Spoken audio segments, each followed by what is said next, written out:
mining in 4.1 is actually taking a pretty interesting update. So they're doing this this splitting of minerals by basically they're doing rock minables, FPS minables, and ship minables are all split up. Now, when they first did this, I was kind of annoyed because it sort of breaks that idea of the whole sim where you can have a certain type of rock and that rock can be any size, and depending on that size, you need any amount of energy to break it. And then that energy can come from any source as long as you just reach the energy output. So 14 mining FPS tools would get you the ability to break a rock mineral, and you could still, you get what I mean. So that's kind of how it was for a bit, but it never really fully developed in that direction.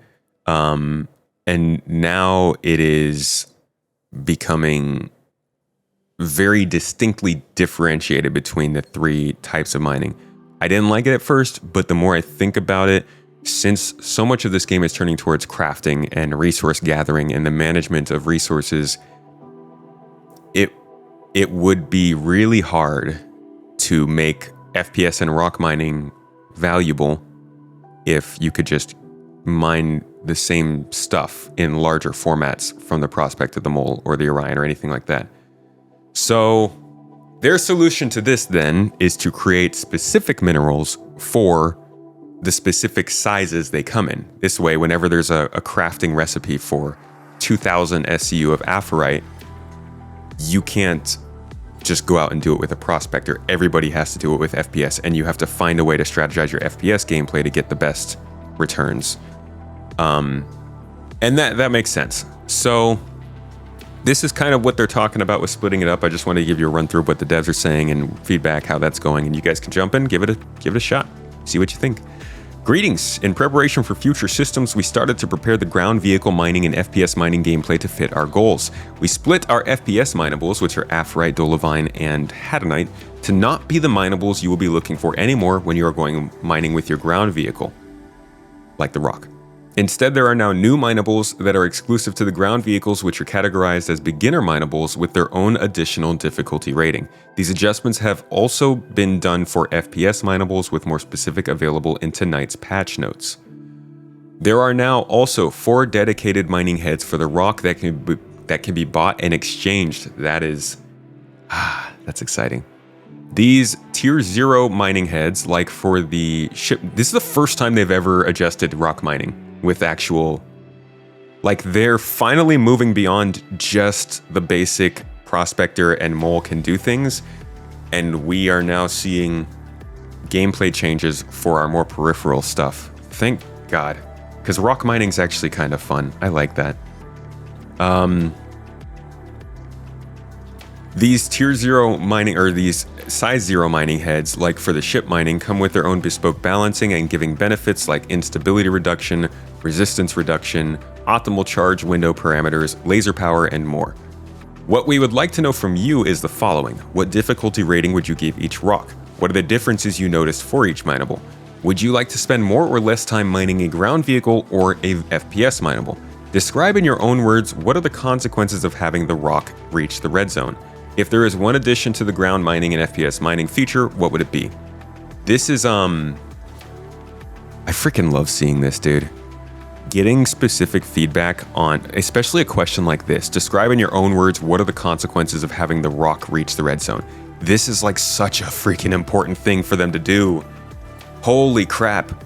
How many of you would say that you are not made aware of when you're taking damage in your ship when you get shot?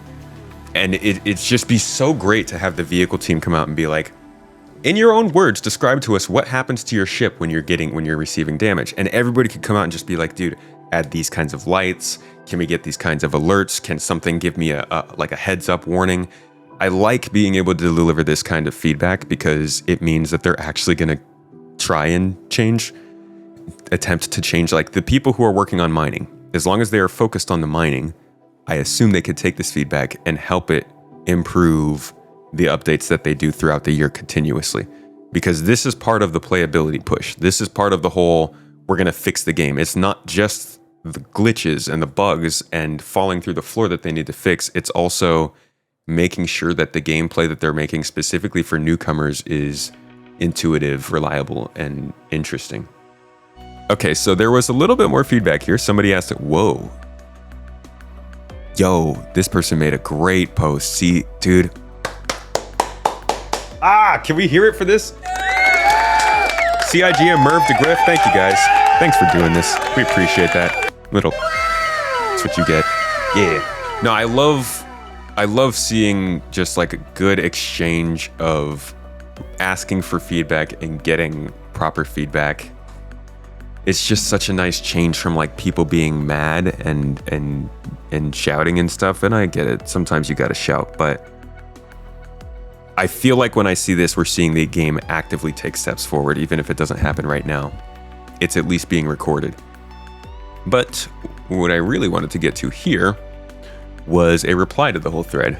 They said, "Thank you for all your feedback so far. We just updated the following bits based on the feedback you have been providing. The ground vehicle's lasers got their power buffed, reduced the time it takes to charge a rock fully, made it harder to mine FPS minables with the ground vehicle. It was not intended that it was that easy.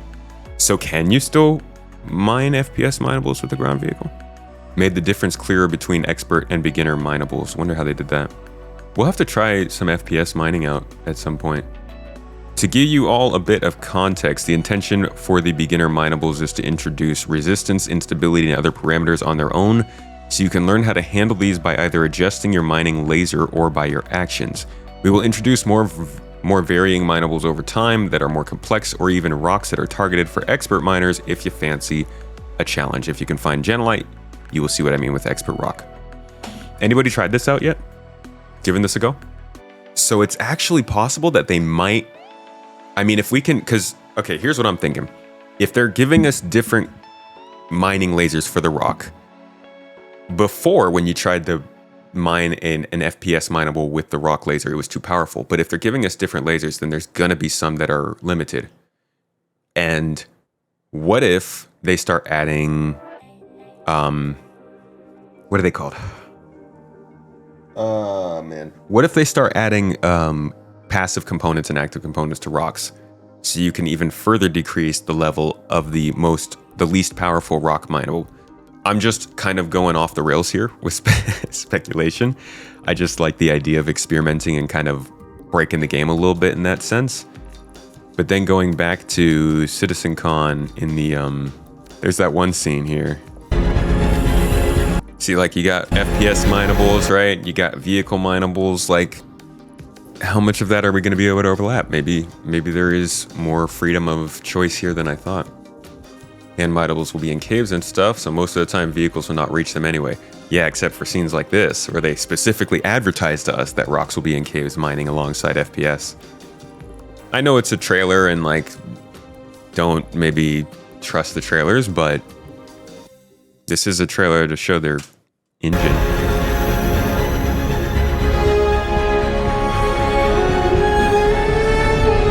Will it produce enough gems and minerals to be worth the time spent? I don't know, but I think if CIG limits us based on what they dictate is worth it for us or not, then they're not making the game that they've been kind of touting. That's hover mode energy. Oh, hey, we see you're flying slow, so we're gonna make you go into VTOL flight. No. Just because I'm in a rock and an FPS mineable isn't valuable enough to me, doesn't mean you should force me to not be able to do it. Let a game live, let it breathe. The whole point that they're doing this, though, goes back to the mineral changes that they're making when it comes to resources in general. As of now, we've basically just been looking for a resource on its own, mostly to sell because they're not useful for anything else. But with crafting coming in the game, now they're all going to have their own reasons to exist. And so they're expanding the variety you can find and the value of them by adding in some quality parameters. Dairy material you put in has an impact on the quantity and the time the refining process will take. An optional catalyst can speed up the process further. Let me give you a simple example. If you want high quality steel, you need to put in the best iron you have in the primary slot. can put any quality coal in the secondary slot without affecting the quality of the steel. But the quality of the coal will influence how much of it you need to produce steel. As an example, if you put in low-quality coal, you might require 4 SCU of coal versus high-quality coal that only requires 2 SCU. This is one of the important use cases for low-quality materials that Jacob mentioned.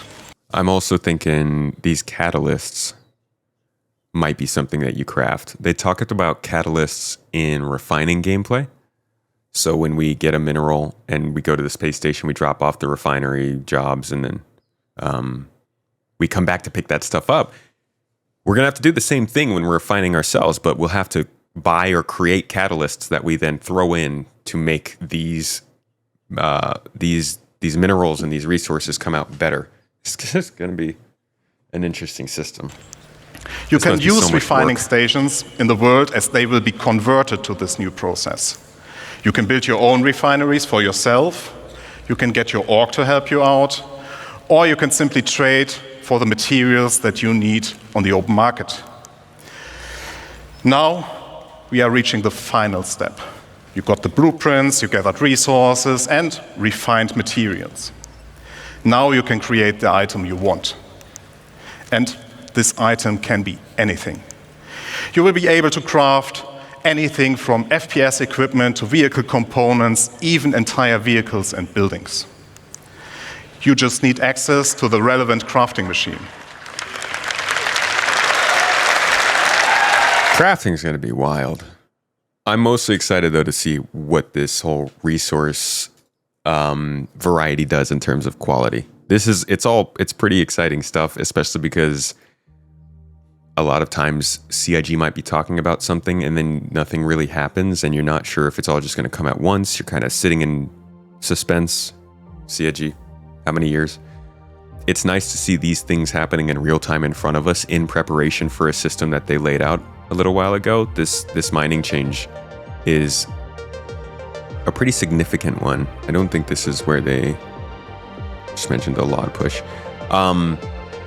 It's significant that they're doing this kind of stuff right now because it's not dependent on features. And I'm just... As much as I love features, it sucks when everything's dependent on features because features break. We saw it last year with the hangars. That completely just destroyed the hype of the whole summer when hangars and freight elevators just caused so much trouble. So I think even with the way that they're doing these releases and these kinds of changes that really focus on playability, there's less chance that we won't actually see them coming into the game soon. So that's the mining update for 4.1. Hope that's a little bit interesting and you guys get the chance to try that out. If you are into mining, stay tuned. I'll probably do some of that gameplay sometime soon. Maybe Wednesday, maybe Friday. Depends on what's going on with the PTU, because there's quite a few things to check out.